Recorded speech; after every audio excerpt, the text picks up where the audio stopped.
Hi everyone, welcome to my channel smart study with Esan. आज आम +2 second year MI Odia तीन टुंडरे नामकरण सार्थकता प्रतिपादन करवा।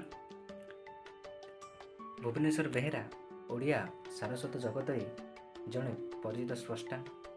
वृत्ति इंजीनियर हेले मध्य साहित्य रचना थिला तांकर प्रवृत्ति। से एकाधारे जड़े प्राबंधिक, गाल्पिक, ललित, निबंधकार और भ्रमण कहानीर लेखक भाव में सुप्रतिष्ठित।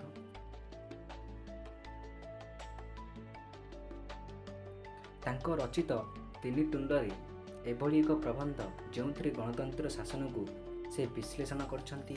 गणतंत्र शासन पद्धति संपर्क में से युक्तियुक्त वक्तव्य उपस्थापन करछंती।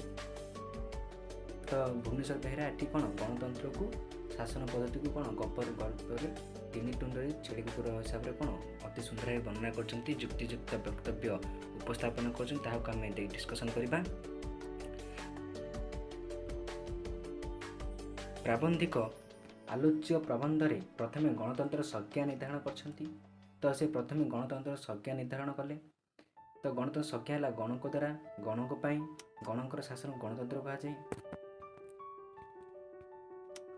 यह शासन पद्धति गुड़िक मध्य सर्वोत्कृष्ट गणतंत्र शासन ही शासन पद्धति मध्य सर्वोत्कृष्ट। लेखकों मतरे गणक द्वारा शासन ही गणतंत्र प्रकृत और प्रधान विशेषत्व। यार अर्थ नुहे जे समस्त जनता व्यक्तिगत भाव में सीधासलख शासनकर्ता हेबे और निजे निजको शासन करेंगे। गणक द्वारा निर्वाचित प्रतिनिधि शासन क्षमता और शासन भार ग्रहण करथांती। गणतंत्र मेरुदंड होछि लोक प्रतिनिधि मनोनयन। तेणु प्रत्येक व्यक्तिर कार्य कलाप, कार्यदक्षता, सचोटपणिया, साधुता चिंताधारा को भल भाव परखी प्रतिनिधि निर्वाचित करने दरकार। तो प्राबंधिक भुवनेश्वर बेहेरा ये गणतंत्र शासन किपरि हेबा आवश्यक ताहाको अति सुंदर भाव कहते जे गणक द्वारा निर्वाचित प्रतिनिधि शासन क्षमता और शासन भार ग्रहण करथांती। गणतंत्र मेरुदंड होछि लोक प्रतिनिधि मनोनयन। गणतंत्र मेरुदंड कि लोक प्रतिनिधि मनोनयन। तेणु प्रत्येक व्यक्तिर कार्य कलाप, कार्यदक्षता, सचोटपणिया, साधुता चिंताधारा को भल भाव परखी प्रतिनिधि निर्वाचित करने दरकार।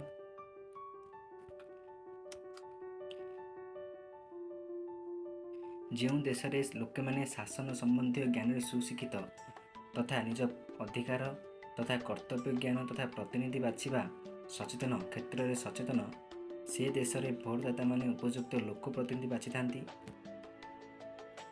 आउ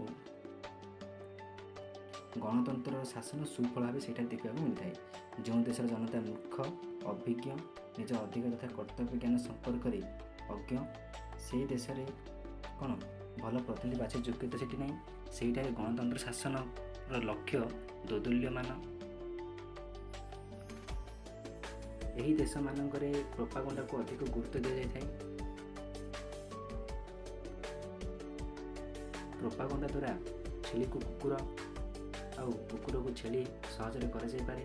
तीन टुंडरे छेली कुकुर होगा परी जनतार प्रतिनिधि माने द्वारा बछा हुअନ୍ତି। आम देश में शिक्षित भोटदाता माने उदासीनता, तेणु प्रोपागंडा ही विशेष कार्य करते। प्रचार शक्ति बल में जिणिथिबा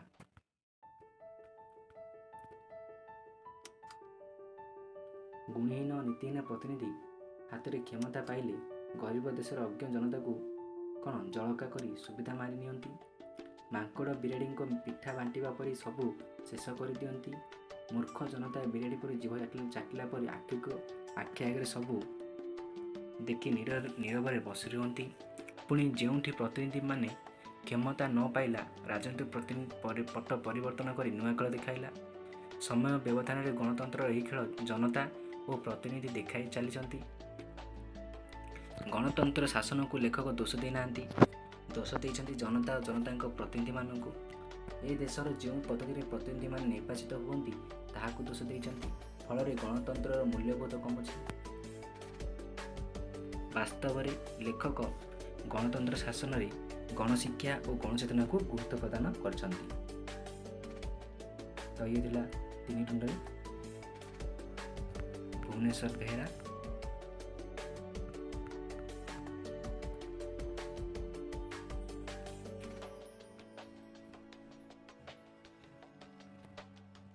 Thank you to all of you watching this video.